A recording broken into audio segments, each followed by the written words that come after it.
hoping I get a lead or something. I need to like. It's tough. It's tough to like. I don't know. It's tough in general to like circle dial, but especially like with open houses. I don't know. It's tough to find time for it. Let's get started. I can whistle really loud. Zach, where's the air horn? Yeah. Where's the train?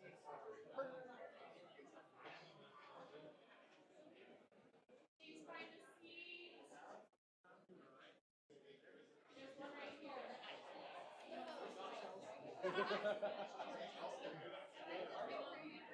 Where's your air horn? Oh.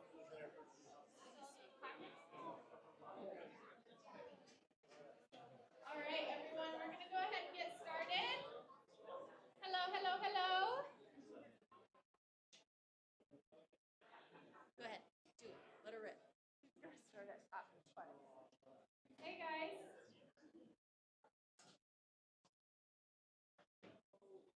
Tell them no. All right, we're going to get started. Welcome to Tuesday team meeting. Another Tuesday.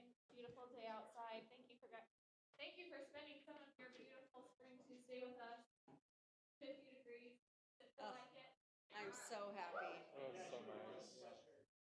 I brought a Coke today. I was like, who needs this anymore? All right. Does anyone know what's happening next Tuesday? Soldier Hollow.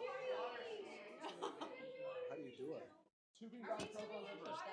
But don't do it. No.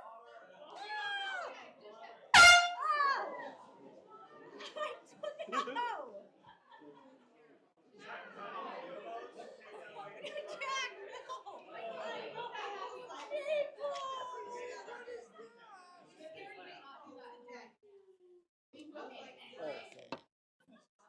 Tubing is next Tuesday.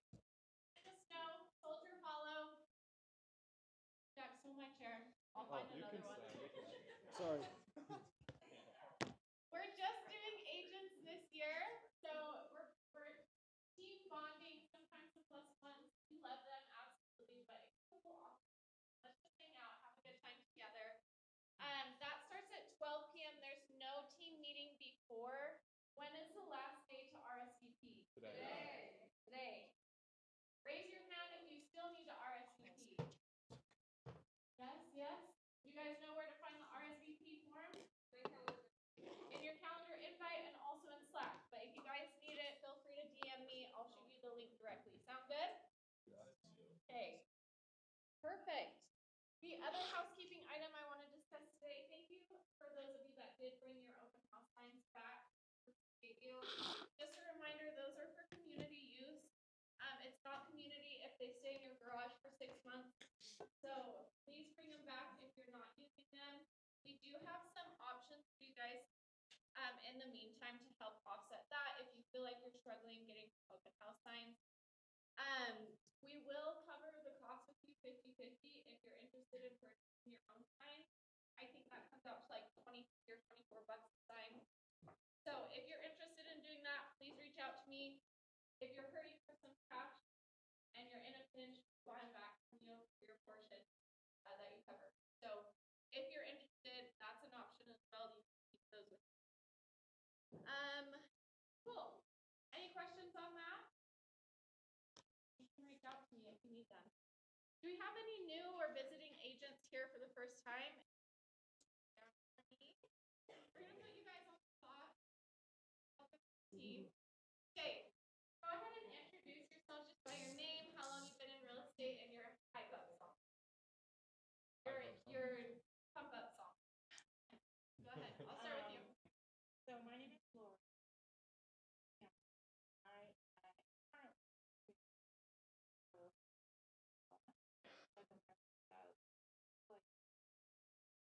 I've been a realtor at my life.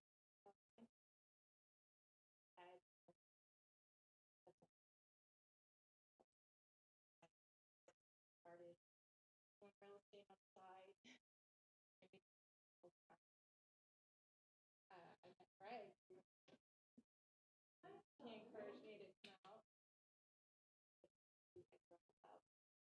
Cool. What's your pump up song? And don't know. We'll send you some recommendations. Okay, I'm gonna go back. Thanks, Lord. My name is Keyshawn. I've been with Real and licensed since 2022. I know a lot of familiar faces here. And I would say my pump up song is probably Freedom by Beyonce. Yeah. Welcome, Keyshawn. Hi, I'm Chelsea. I am not yet here, but I am working on my license right now. I was previously licensed in Colorado, and I did commercial, some residential. So I wanted to see you guys have a spiritual meeting. Awesome. What's your pump up song? Anything please. Classic. Okay, back over to you. Greg, real estate, I'm super nervous. I've been in real estate for about 7 months. I'm with somebody else, but I have a friend that's showing me here. So because where I'm at right now, I'm not liking, and I just want more of a team. You know what I'm saying? So that's why I'm here. So I'm just looking. Awesome. Thanks, Greg. What's your pump up song? That's a good question, but it's so hard though. There's so many songs. You need some recommendations too? We'll send them over to you. Something like either I do like Journey a lot. Journey is my favorite band, so Journey. Love that. That's awesome. Hey, we've got a handful more. Let's cruise through. Go ahead, stand up, introduce yourself. How long have you been in real estate? I'm Cassidy. I got licensed in 2020 actually, and then we ended up moving away. I've been out of it for a while, so I'm just getting back into it. I don't know if I can song this. That's all right. Sorry. Thanks for visiting. Hey, do you have one more here? Blazer, go ahead. Wait, what's your actual name? Ashley. All I heard is Blazer.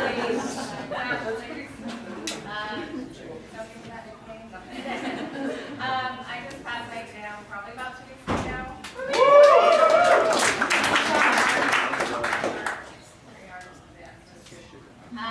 So I'm just getting started, trying to figure out where my goal is. Interviewing what's out there. Awesome. Let's give them all a round of applause.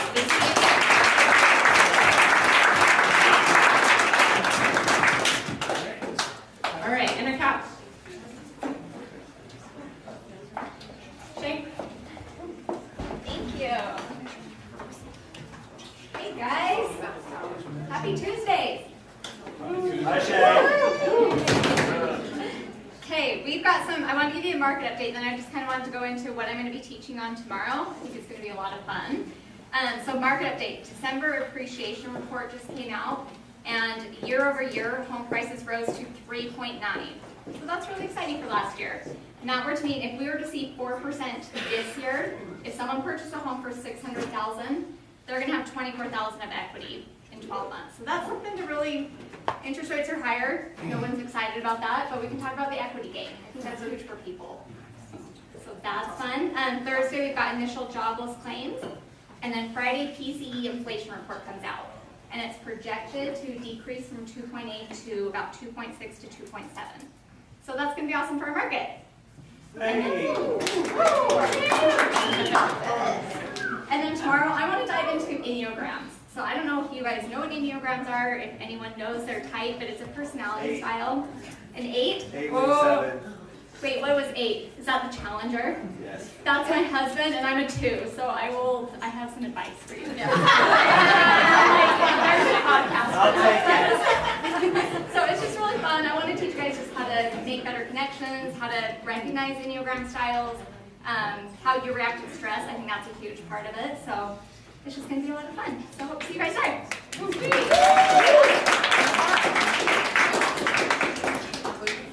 that you? Thank you. Scott, can you bring that up for me real quick? I like whiteboards. And I like Scott. It's not really rolling. Scott's just gonna like grab it. Yeah, let's do this. Okay. Hello, everyone. I've joked around about this a couple times, but I have a new nickname for myself this year. Anyone remember what that nickname is? Cancellation Chris. My name is Cancellation Chris. For some of you, oh, thank you for one sympathy. Everyone else was laughing at me. Bunch of jerks. Okay, my name is Cancellation Chris because year to date, I have had as many cancellations already a month and a half in as I did the entirety of last year. That's fun. I know. I don't believe you now. You're just being You're just getting them out of the way. The rest of you might be. I'm just getting them out of the way. So here's what I want to talk about though. I am not the only one. Raise your hand if I would say already this year you've had at least a cancellation. Scotty. Okay, that's a decent amount in the room. What I want to do is just spend a few minutes talking through what the heck is going on in this market and why do we feel like some people are canceling and if there's anything we can do to maybe help keep some of those contracts together. So real quick, if you've had a cancellation this year, I want to hear I don't need to hear a 5-minute story. I know we all could. That's what lunch is for after. Okay? But for now, what's the reason they canceled? My clients got pregnant. Okay? Alright, I'm going to call that as a life change. Raise your hand if you had a client that's canceled, I would say probably in the last year, because they're expecting, or there's a divorce, a death, they got married, so it could be a positive life change. Raise your hand. Okay, so life changes change their circumstances. What else? Why have other people had cancellations? Right, I told my client this isn't a good idea. You told your client it's not a good idea. The dad. Oh!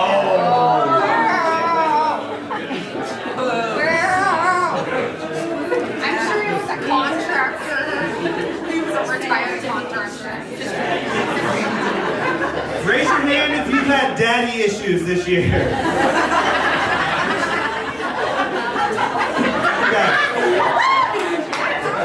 Okay.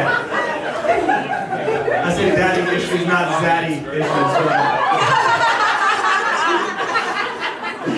Okay, dads, go follow the Broke Agent Instagram. They always comment on how dads ruin inspections. My guess is daddy issues lead to bigger issues. Inspections. Anyone have any cancellations due to inspections? Okay, what else? Income change. Ooh, domino effect. I'm going to go out and you're not talking about pizza, you're talking about buy-sells. Loss of a job. Okay? I'm going to put loss of a job as a life change. It's not exactly life change, but then it saves me from writing one more. Tangents. Man, I have to spell in front of y'all? That's so We nerve-wracking. need something nice, like they won the lottery, so now they're buying a way bigger house. Yeah, they bought a whole island, or Yeah. they participated in Mr. Beast games, and now they won $10 million or something. All right, contingencies, life changes, daddy issues, inspections, income changes. How about they just want a better home? Anyone had a cancellation because they decided they didn't want to settle? Yep. I'm going to call that settlement problems. They don't want to settle, they're being picky.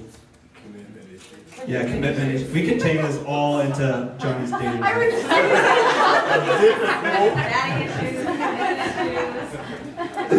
All right. So there's a variety of issues here, right? The point of why I want to do this is no situation is going to be exactly the same as someone else, but they could have similar aspects to it, and there could be similar ways that we could help with it. One of the things that I want to really focus on, at least one or two of these, is probably what I feel like is hitting us the hardest. Raise your hand in the last year if you've had at least a deal cancel because they needed to sell their home and either they ultimately changed their mind or they couldn't sell their house.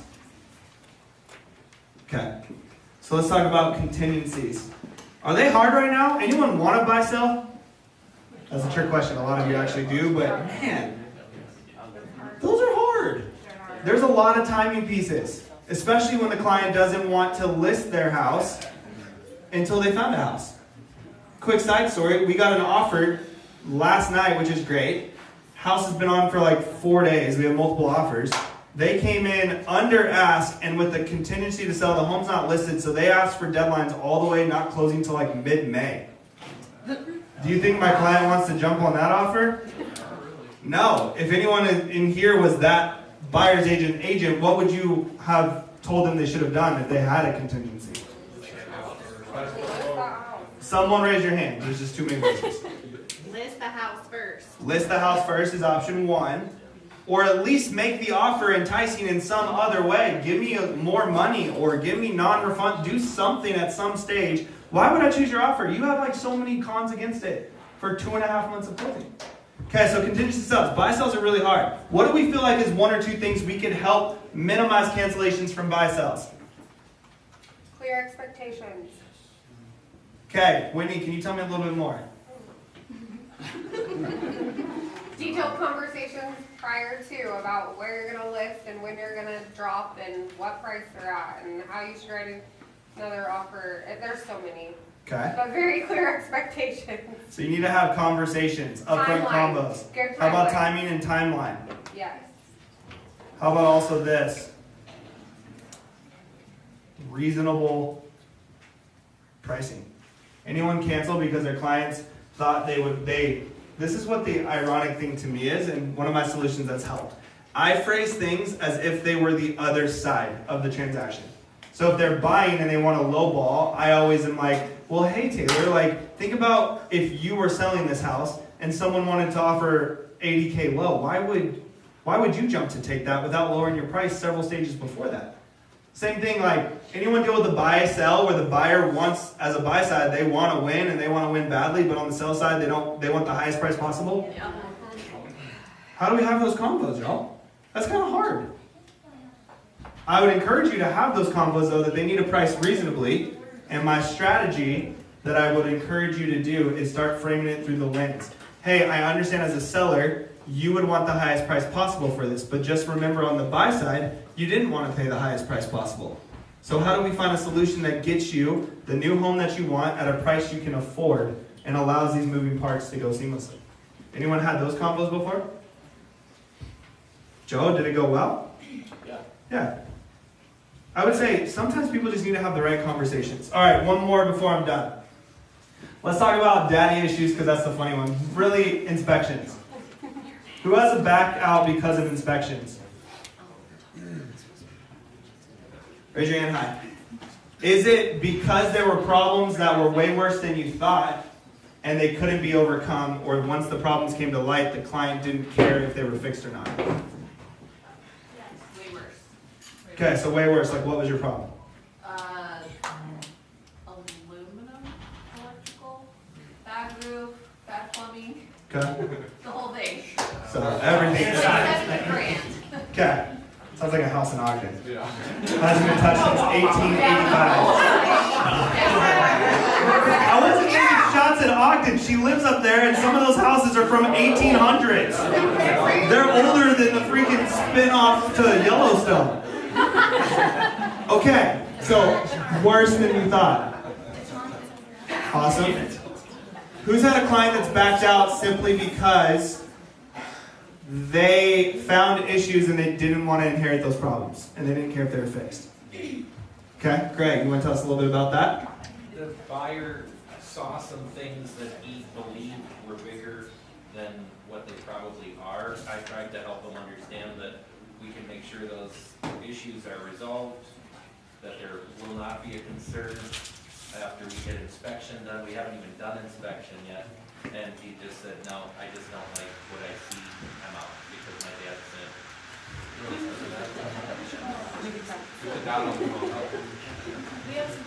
Okay. All right, I'm going to end my time with this. I'm not expecting to problem solve every single problem, but I would say look around to your left and right. There are a ton of talented, gifted, experienced agents who think and see and have different experiences than you. And I would encourage you to pick your brain just for a helpful soundboard or perspective. But I do think one major solution that we can control. If someone wants to back out ultimately, I can't lose sleep over it if it was going to be a horrible thing for them. But I don't lose sleep if I know I did everything I could and they still just chose that they wanted to back out. So communication is key.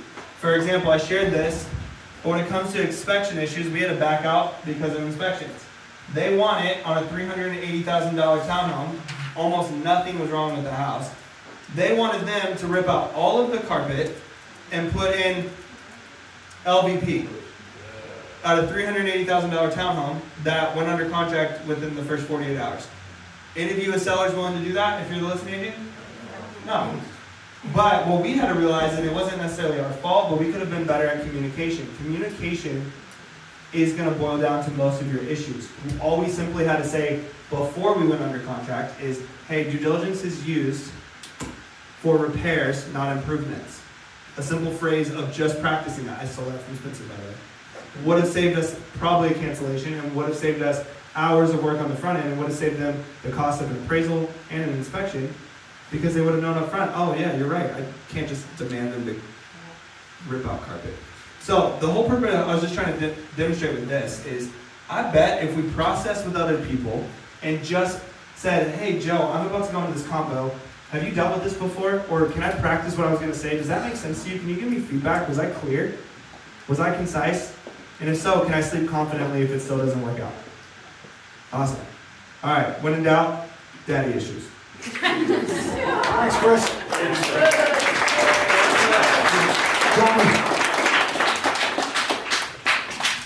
Thanks, Chris. That was awesome.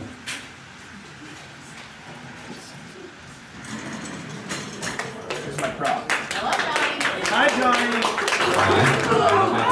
Hi, Johnny. I don't have my laptop. Say woo. Because you are the laptop.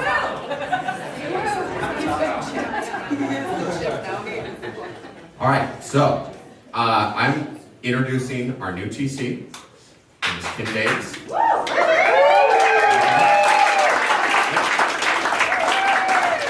So many of you that work with Beth will be transitioning over to working with Kim. Davis, no? I'll give the update, just. Okay. Well, I did hear. I mean, that threw me off. He doesn't have his computer, guys. Yeah, so I'm kind of panicking. I did hear that you're great at baking. I am, yes. I have a business, so. Yeah? What do you bake? Cookies, cakes, cookies, cakes, all of it, but I'm like slowly transitioning out of that to be full-time here, so. That's awesome. Yeah. Also, you got a farm. You have a baby. I do have a farm. I live on a farm. We moved down to southern Utah. Wow. So we've got, all the animals and all the things. And so now I'm just behind the scenes doing everything. Wow. Again, I've always been behind the scenes. Doing What everything. is happening at the farm? So That feels like a dumb question. well, my husband quit his job, sold his company, used to install signs, probably for half you guys. We moved down there by his parents, so now we're just living the home life. And I'm working. Nice. That's awesome. How long have you been at TC for? I've been a TC technically for 2 months, but I've been a licensed assistant for 2 top teams, and I ran an office I've been licensed for 22 years. Wow. Was your husband Shane? Was your husband Shane? Can you tell him we missed I him? literally was just putting the I will. Yeah, he misses you guys too. Oh, yeah. You were in his favorite office, so yeah. That's all. That's a little bit about me. Thank you. Anything else you want to add? Yeah, I'm just here. I'm super excited to be part of the team. I was kind of here from the beginning, watching the group grow, so it'll be good. We're excited you're here.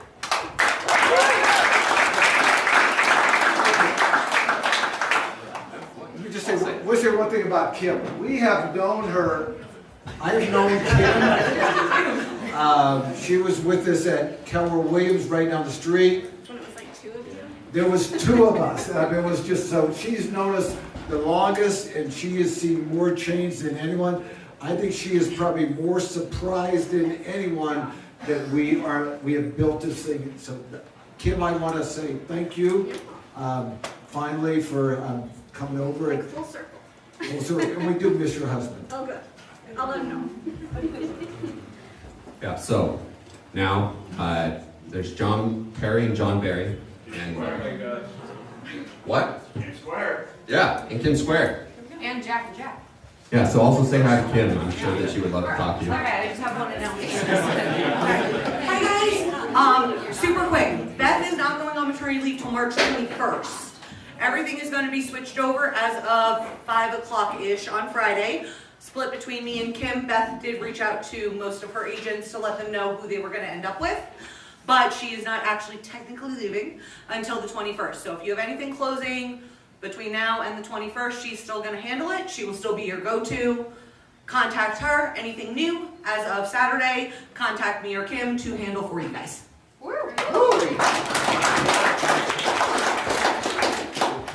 Hello, everybody. Hi. Thanks. Kristen just did. Jack, we have the same hairstylist. Did you know that?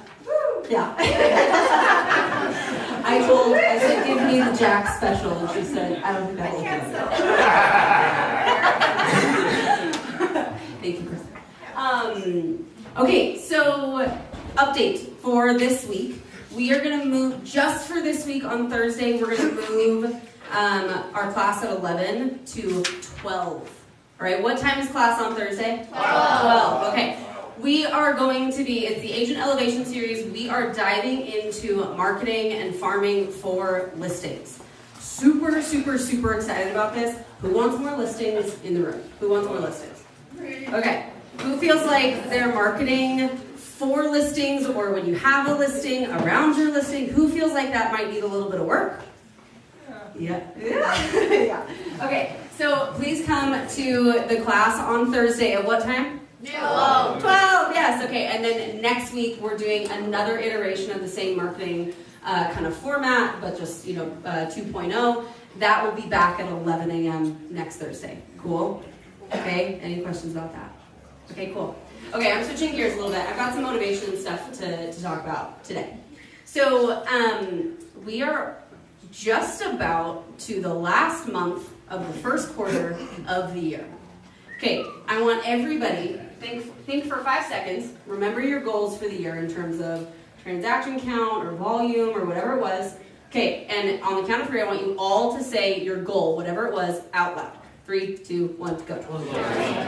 Okay, love it. This is a little quieter than I thought. Okay, let's do it again. What is your goal in 3, 2, 1? Okay, that's better. Okay, now raise your hand if you are on track for your goal. Raise it proud, because that should be amazing, right? Okay, raise your hand if you're like just barely off track. Raise your hand if you're just barely off track. Okay, raise your hand if you're off track. Okay. Should we do it again? Because I need some engagement with this. Okay, yeah, a lot of people didn't raise their hand. Okay, so think about your goal, divide it down, whatever you need to do the mental math. It doesn't have to be exact. Raise your hand if you are on track and raise them proud. Great. Raise your hand if you're just barely off track. You're almost there. Okay? And raise your hand if you are off track. Okay, cool. Cool. Kim's like analyzing it. Yeah, she's like, okay, good. So, okay, now I really need a lot of engagement from you guys. I want every single person in the room to close your eyes. Close your eyes.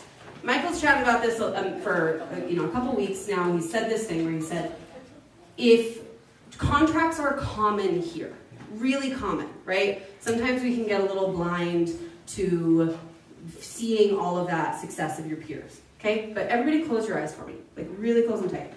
Okay, raise your hand if you have ever felt like someone else's contract or someone else's success is a loss for you. Good. Okay, open your eyes. I'm here to break it, thank you for being honest. It is easy to compare yourself. It is easy to compare yourself to other people. But comparison can either be, I chatted with Stephen and Kendall and Kimmy about this last week, comparison is either torture or teacher. It's either torture or teacher, okay? So comparison is not always a bad thing, okay? And someone else's success, someone else's contract is not a loss for you. It's not. It should be. And I'm here to remind you that this is a team of abundance mindset beyond belief. There is enough to go around for literally everyone, right? And you, every single one of you right now, if you are on track, just barely off track, Or maybe you're really off track. I've been using this analogy recently and if you've interviewed recently and just joined the team, you will hear this again, or you've heard this recently. I've been using this analogy where it's like, okay, have you ever raise your hand if you've gone to the grocery store hungry? Yes. And it's like the worst thing ever. You go home and you have I have 4 different dips and chocolate and I don't know, some random candle that was oh, that smells good. And I'm I get home and I'm what the hell? I cannot make anything with this and I'm starving. I'm still starving, right? The team that you are on right here is like the grocery store, right? We are just like the grocery store, where you have all of the ingredients necessary, or if we don't have the ingredient, we'll order it, right? But we have all the ingredients at your disposal to be able to create something amazing, okay?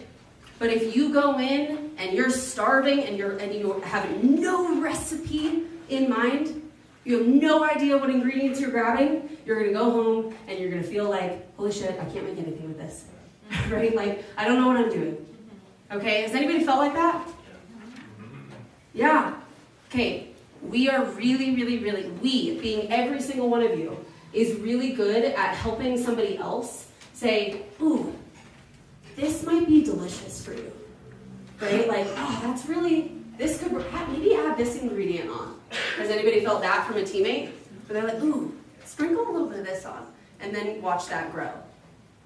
Okay, so we are really good at helping each other. And leadership is here to help you identify what your recipe should roughly look like, and then you have to get the ingredients and chef it up and create the reality that you want, right? No one is going to sit there in the kitchen and cook it for you. Yeah? You with me?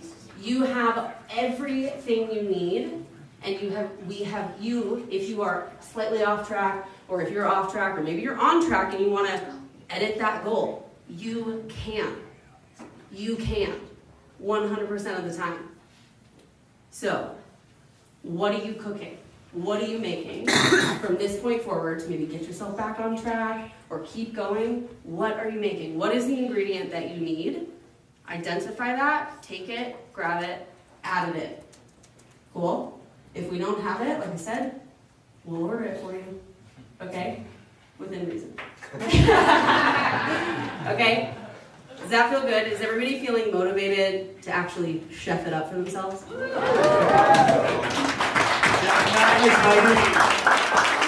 Hannah, why don't you come? So I've asked Hannah to lead basically a sellers panel with 3 of our agents. So why don't we have Trevor, Mona, and Gabby come forward also. Give them a big hand as they come. Come on, Mona. Okay, it's all yours, Hannah. Yeah, get out of here. Hey. Hello. Hey. Good morning, you look beautiful. You too, Trevor. Okay, cool. You guys ready to talk about listings? Yeah. Right on. Okay, cool. I just have a few questions for them to kind of give some advice to the group and really nail down a listing appointment. These 3 people crush listings. They have a lot of listings. They sell a lot of homes, so taking their advice will be worth your time. And I would guess that they all have a slightly different approach, so it'll be a good learning experience for all of us. Okay, first question for you guys. We'll start with just one, but I want to go around maybe a couple of times. What are some things that you make sure to talk about in a listing appointment? You're I cannot leave this listing appointment without discussing this with my client and making sure that this conversation is had. If you need a second. Do you know? Yeah. So one of the things I really dig into is how much they need to net to make the move, right? Not a lot of people can have 2 houses at the same time. So really digging into the real number that they need to net, not the imaginary one that they think they want, but the actual hard number of, I need this to buy my next house, is really important, because if it's not anywhere close to what is possible, then maybe moving is not the right choice right now, right? So just really digging into those numbers helps a ton.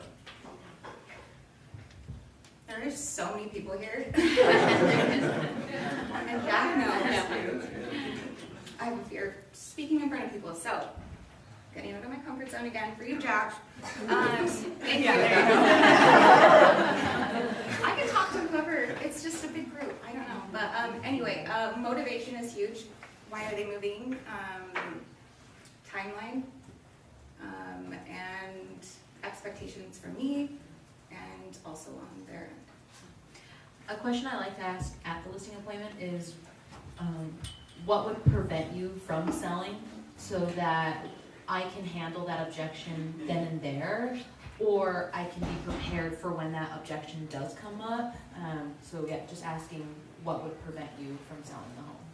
Perfect. So on that same note, Mona, let's talk about like how you are making sure to ask questions that uniquely set you apart from another listing agent. So let's say now it's a more competitive scenario. You know, every agent's going to need to know general gist of like timeline and goals, and you know, hopefully a good amount of us are talking about net takeaway, maybe not digging it into it the extent you are. But let's talk about questions that you're asking to set yourself up to be the best agent to represent them, and something that you're asking to ensure that they know your value. Yeah. So it's not just about getting the listing. I also want to know the whole game plan. Like, what is the entire goal here? Is it to sell this home and buy another simultaneously? Is it to sell this, move out of state? Like, I need to know the big picture so that I can help them game plan. So I want to know the whole picture instead of let's just talk about selling this house. Let's talk about what this all means for you. So then you're asking, let's back up a second, let's zoom out, and you're consulting on like the full picture of their life, whatever that means for them. Mm-hmm. Love it. Yeah. I typically ask what they expect of me. Some sellers want a more, collaboration, partnership type thing, and some people are like, dude, I don't want to deal with this shit, like, just handle everything. Great, then I'm giving them just little tidbits here and there throughout the process, and I'm doing everything. And some people are like, hey, can I help with the open house? Can I bake cookies? I'm like, it's your house, yeah, do whatever you want. Like, I'm just here to help you. So just kind of what they expect from me, and then doing that. Side note on that, I really like what he's saying, like aligning himself with the client, right? Like you're on their team, and if they're the teammate that wants to be super involved, like he is a great teammate, and if he's the agent that does everything for them, he's being hired to do that. So it's like aligning yourself with your client on the other side of the table so that you are a united front. Any other outside factors that might be at play? Getting like the whole picture of why they're moving, what's motivating them, being completely transparent when we get an offer, having that sheets are huge, no surprises at the closing table. I just want them to know there's like full transparency and complete trust. I like it. That's the best. The transparency part I think is really important because like we are selling, ourselves and our value, but being able to say like, I'm also going to make sure that your interests are in mind and that you kind of have a clear decision along the way of your options. I don't think every agent does that. I think agents kind of guide in one direction or another, but to be at the table and say, hey, reality here is two options. Let's talk through and be super transparent about everything and kind of guiding the client through all of their options, not just kind of what would benefit you or the contract overall. Okay, kind of same idea, not question focused. Let's talk about one thing that you say at a listing appointment that you feel helps you win a listing. Like, what is your one thing that you find yourself saying over and over again that's super authentic, but very much you, that you're gonna say during the listing appointment that you think allows a seller to choose you? Oh, shoot. Go ahead. Yeah. I always just say like, everything is a big what if scenario. Until we get an offer and we can plug in the numbers and like they're in control. They can say yes or no. I have to net them what they want to net in order to move forward. So even signing like the listing agreement, it's not real until we have an offer and then making sure they're 100% comfortable moving forward. How do you know that your clients like hearing that? Is it because they tell you that, or you can see something in them that they're like, wow, I love that I get to be in control of this situation? I just think it's really scary, and you sign this thing and you think you're, oh, I'm committed to this and what if, and it's just not like that. It's so subjective. I think the issue that a lot of agents have when it comes to not even just listing appointments, but with objections, is that it feels like it needs to be an I'm right situation, and like you end up arguing, even though it's unintentional, you end up arguing with the client. It's like an objection could be like, oh, the market's just too bad right now. No, it's not because of X, Y, and Z, or like it's too expensive to buy. Oh, you could do a 2-1 buy down. It's like, let's dig deeper on like what that problem is so that I can help solve it instead of trying to prove the client wrong. But something else that I will bring at the listing appointment is a rental analysis, like how much they could rent the home for, so that I can show them this is what you can sell the home for and what you would net, bringing in that sheet that we talked a lot about, but also like keep the house. Like anybody, most people should try to keep their house. I know it doesn't always financially make sense to keep it, but I want to show them like I'm not just trying to sell your home, I also want to show the value on how can you keep this well. Yeah. Wow, that's great. So she's still my friend there, but Yeah, right. Sure, I you always can say lead that. with, Just kidding. I tell them like, look, let's look through all the options to not sell it, because that's what I would do personally, and that's what we're gonna lead with. It's not possible for everyone, not everyone can do it. You may need the money to buy the next house, but I'd rather find that out first, so you can keep it. No one has ever said, man, I wish I sold that house. They would say, I wish I didn't, right? So whether you sell it now, 10 years from now, 20 years from now, let's look into that, because it's better for you, and that's what I would do personally. And my job is to consult you and give you the advice that I would do myself. So. Do you guys do that like at the front of the conversation before you even get into the sales data, or? I will talk about sales for like comps first. I first talked about like, I don't need to go through the structure of my listing here, but that does happen last. Like, so now that we've talked about what you could sell this home for, I also want to show you what you could rent the home for. Yeah. I'll also ask before the listing appointment for their mortgage payoff and what their current mortgage payment is, so that I can see what makes sense. Yep. But Trevor, you start the conversation with it a little bit more? Okay. At the same time, right? It's both data at the same time. Here's what we can sell for. Here's what the rental numbers are. You told me your interest rate is this, blah, blah, blah. If we go this route, here's what we're looking at. This is preferred, right, for me to do, to help you with this, because that will benefit you and your kids in the future. And then usually go, oh, this dude doesn't care to sell my house. That'll be with everybody else. They can call a week later. We don't want to be a landlord. This sucks. We can because I flat out told them don't care to sell it, right? Like, I want to. I appreciate it, but like, it's not why I'm here. I'm here to consult you and what you guys will do. So you're getting that validation, kind of same question as I asked you. You're getting that validation potentially even after the listing appointment. Like, hey, yeah, we don't want to be a landlord, and you're like, yes, that hit home. I know that they trust me, and that presenting that option helps guide them to me as like a trusted resource. How are you getting that validation? How do you know it's helpful to talk through that? I'm confused. When you discuss a rental option, how do you know that that's a good thing to discuss? Are they saying like, we really appreciate that you're giving us the options, or is it more down the road, like Trevor's example, where they like end up calling you back and they're like, yeah, we appreciate the rental option, but we don't want it?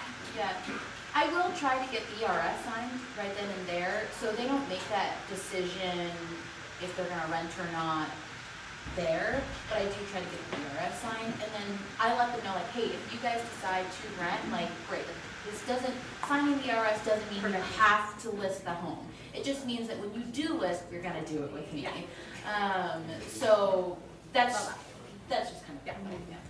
I think that's super awesome, like still pushing to get the contract signed, but giving them an out if they don't want to use it. Like, you don't want to be so open that they are like, let me ponder it for a week and maybe talk to my cousin's sister that's an agent. It's like, let's sign this, but like if you did rent, if this document is doesn't matter. I think that's the fear with signing BRS or the BPA is that people think this now commits me to buying a home, or this now commits me to selling my house. No, it doesn't commit you to do either of things. It just commits you to do that with me when and if you do that. Yeah, within however long you make those. Okay, one last question. I Oh, think sorry. most times they end up selling. But they appreciate that you were authentic and had their best interest. Yeah. They can see through that. Yeah, sure. Okay, so you guys crush listings, but let's talk about something that like makes you nervous. What's one question that you get at a listing appointment that you like are a little bit nervous to answer or feel yourself maybe not as well prepped for? Something that you don't necessarily love hearing. Think of your last few listing appointments, a question that you got that you're like, oh, I love that one. So what I will do to help prepare, so instead of immediately going for the listing appointment, I'll ask for a preview of their home, especially if it's like a Zillow, I've never even seen their house. So I'll go and I'll ask for like, I just need to come and see your house. I can't run numbers on a home I've never seen. So I'll go toward like 10-15 minutes, and then during that time, I'll like casually ask like, so how much were you hoping to net? Like, you know, like how much were you hoping to make after you sell? So that way I'm prepared for the listing appointment. But one question I don't love getting asked is, should we wait? Like, is right now a good time to buy? Because it's, I don't want to be wrong. That's the fear, is like I'm gonna be wrong, and it's something I'm working through. But I don't like, if you wait, what if I tell them to wait 6 months and it could have been better to sell before? What if I tell them to sell now and then 6 months from now, you know, it could have been great. But I do phrase them like, I don't know when's a good time to buy. On like full transparency, like I don't know. It could be an amazing time for you to buy, but a terrible time for to sell, but a terrible time for your seller or your neighbor to sell. But it all depends on your situation. Is this to get you to buy your forever home, you know, or are you just trying to time the market and make the most profit? So I just don't love being asked like, when's the best time to buy? It's like, there's a million like ways through that. I think we probably all get asked that like at least once a day. And she sells like a lot of houses, so the fact that she's nervous about that should make everyone feel good. It's been uncertain times. Yeah. Ooh, this was so weird. Kind of similar with Mona there, like, just, we don't have a crystal ball, right? So trying to tell them that. Another one too that's always tough for me is just that stubborn seller that's like, we should list my house for $1 million. And I'm like, well, it's worth 400, so like, great, well, you're wrong, but like, also I am right, but like, maybe not, right? The market dictates it. Like, if someone's like, this is my perfect home, I have $1 million cash, I don't care, like, it could sell for that, right? So that one's always tough when they're just closed-minded, like, this is what I'm gonna do. How do you handle that? Like high level. Yeah, so high level with that is just typically, right, it's their house, it's their choice, I tell them that, and then we put a plan in place that, hey, if we don't have any showings in 10 days, or we don't have any offers in 15 days, like, this is what we're going to do, yes or no, and if the answer is no, we're just gonna sit there, then I probably don't take the listing, to be honest. Yeah. Do you make them sign that in an addendum that they will drop the price? Sometimes, depends on the personality. Yeah. Other times it's in writing, Yeah. either through text, so then I can go back and be like, hey, this is what we agreed on, like, this is time to do it. No, I don't want to. Then we keep having the conversation, but sometimes it's okay to not take the listing. The dreaded commission reduction, flat rate brokerage comparison. So overcoming those objections, having to really spell out what you're going to do and what value you provide, and that it's an investment on my end. And I don't want to be upset. I need to sell it, and if they're unrealistic or, I mean, it's kind of a big gamble when you take a listing. You're putting your dollars in and your time, and I mean, it'll recoup on the back end for sure, but yeah. That's a question you don't want to be caught flat-footed on. Yeah. It's happened personally, and it's literally the worst. You like kind of backtrack or like babble, or you're like, did I touch everything? Like, that's why these Thursday meetings with Max are so critical. Like, you cannot be flat-footed on a commission question. especially when you're listing. Like you have so much control and so much value. What's your typical like high level, what's your go-to kind of initial response on that? There's obviously a lot of things we can do, but what's like your main kind of response to a commission question when you're at a listing appointment? I'll typically go back on a different past experience that I've had with a seller, how I was able to net them more than if they were selling it by owner, or an expired, relisted it because of how I did it, and I netted them even more than whoever they would have used discount. Yeah, I think there's so much power in like a story sell versus saying like, I can do this, I can get you more, I could probably get you this much more. It's like, this is a real life example that I've lived through, and giving someone the story to like feel and be in with you is always a really great way to like truly show value versus just giving kind of I'm the best answers. Well, and you can also too, in those situations, literally pull up the data, Yeah. right? Like pull up the MLS, it expired. Look, they listed it for 200 days. When I listed it, it was 4 days. We got this amount here, like, and actually show them the proof. And you know, to her point. Is Darren here? Darren does that. He's in Vegas. Oh, He's he on brings He only sells on printed vacation. MLS sheets He's in to these Vegas. conversations, not just with sellers, but with buyers too, to show how much value he adds on his prior sales. It's genius. I think one line or two that I like to say is like, I am an investment. I'm, just like Gabby said, like I'm investing in your home up front, but you are gonna invest in me once the home actually sells. So just knowing that you as an agent, you are an investment to your sellers to give them top dollar. Yeah. I just beat one out from Ryan Ivy, and I didn't know. I know you guys might not know. I've been team for like 8 years. So to beat that felt really good. I didn't know he was charging 7% for his luxury listings, so I discounted it at 6%. There you go. 7% total, like BAC and 4% to him. 4%. Wow. 3%, or probably 2.5 knowing him. Okay, give him a big hand.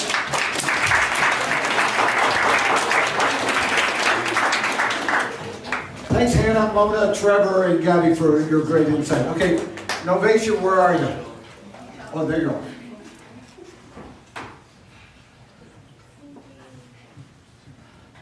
Hi there. All right, my title tip for today. How many of you are working with new construction? Awesome. Are you reading your contracts? Yes. How complicated are they? Very. Okay, for title insurance, most builders will only issue a standard owner's policy. A standard owner's policy doesn't cover any mechanics liens. So if the builder is only offering that standard owner's policy, you want to make sure that you are requesting the homeowner's policy. It's a little bit extra charge to your buyers, but very well worth it. The last thing you want is your buyer to come in and have a story about an unpaid subcontractor or somebody, the painter, and all of that the homeowner's policy covers is after the fact, after the closing. So it's well worth it. If you don't know what that looks like in the contract, you can reach out to us. We can show you what that is. You'll want to ask that title company what the additional premium is. Everybody is a little bit different. Normally anywhere from $100 to $150, and the buyer will need to pay that. So make sure that you're looking at those. Any questions? Great, thank you.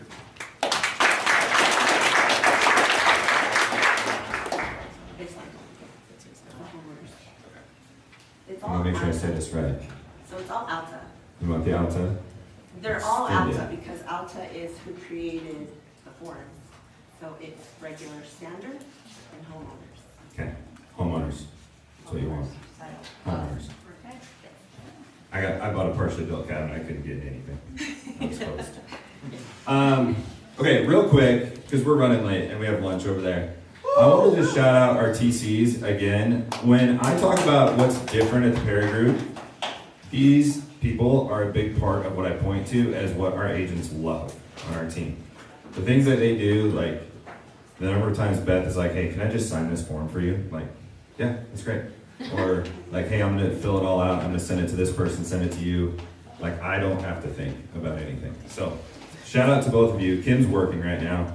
Kim, the OG Kim, is working. Hi, Kim. Hi. Welcome. Sorry. Okay, 2 more quick things. Jack's gonna talk about open house signs real quick, but I wanna just talk about open houses. If you sign up to host an open house for someone, and there's sickness going around, there's kids being sick, there's cars breaking down. If you have to cancel, please make it your responsibility to find your replacement. It might cost you some money, you might have to bribe somebody, but the agent that let you host in the first place was giving you a really cool opportunity. And I saw a few of them this weekend. I don't even know who canceled. I just saw the agents with the listings like, hey, I'm screwed. Like, I told my sellers we had an open house.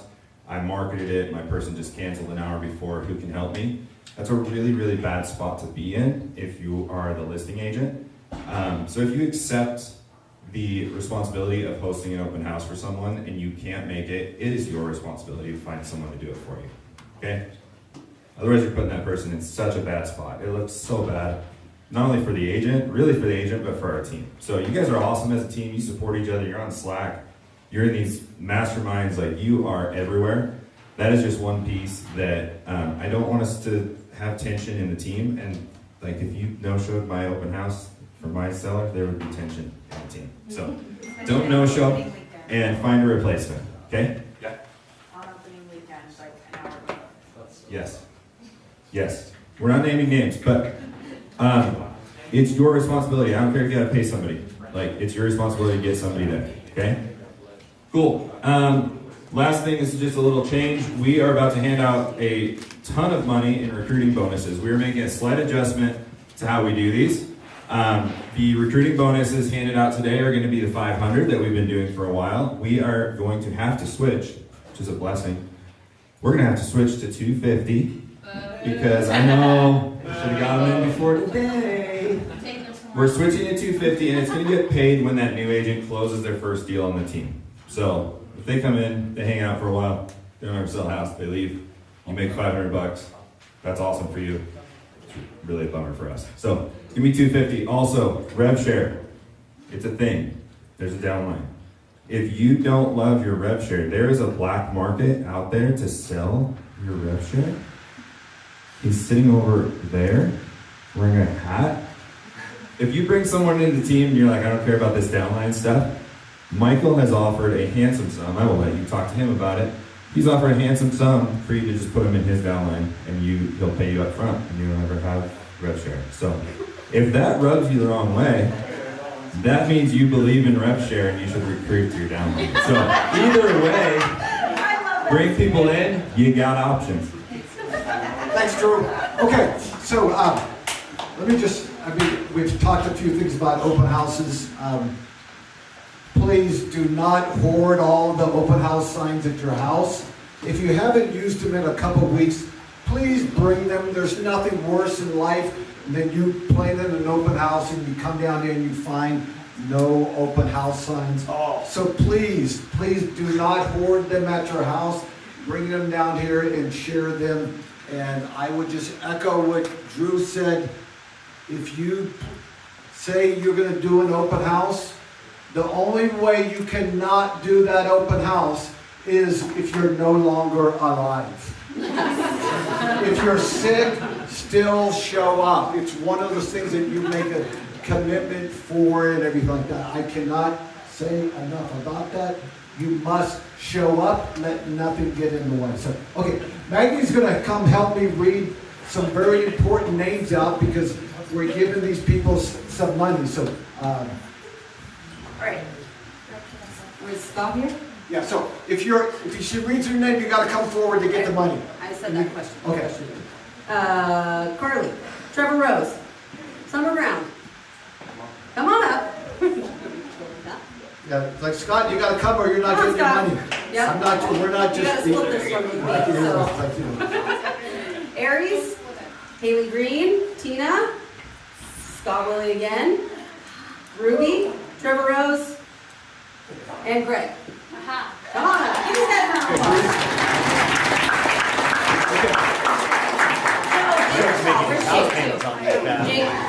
on, Jake. So these people brought people.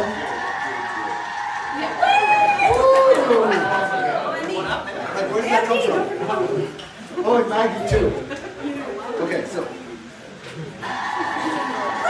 I have a lot of money, and every time I do this, when I have to go to the bank, if you ever go to the bank and you have a lot of cash in your pocket, you start looking around for everyone. Like, I make sure there was no one to be getting in the car. Then I pulled up here, I looked around to make sure that I, wasn't somebody gonna come get the money. So, okay, now read the names of how much. Okay. Oh my gosh, I wasn't prepared. Okay. Okay. So, let's see. Scott and I brought on Anthony Kingsford. Welcome to the team. Scott also brought Alexi McNeil. Okay, Scott, here's 500. You can split with her if you want to. If you want to. You better. You better. Okay. And Alexi McNeil. So another one. Yep. This is awkward. Let's do Jake? Yep, Jake. Brought Stacy. Yep. She's over there. This feels a little. Greg, you brought your wife. Should we just give it to Kelly? Why are we giving it to Greg? Okay, Trevor, Isaiah, and Glendale. What? Yep. Love that. You like getting way too much with everything. Where's Ruby? Yeah. Ruby? No, She was here a second. She was here. Yeah. Where's Tina? I might take a day off. Okay. We'll see. Tiffany Alexander, welcome to the team, Tiff. Aries, Alec Braga. Welcome, Alec. Summer, Ryan King. Woo. Trevor, also Tan Jorgensen. Hey, I connected her. Not a bad birthday. Share some of that money. Yep. Okay, that's it. That's all we got up here. Thanks, you guys. Okay, thanks everyone. So, are we all ready for food? Okay, so there's plenty of okay, there's plenty of food over there.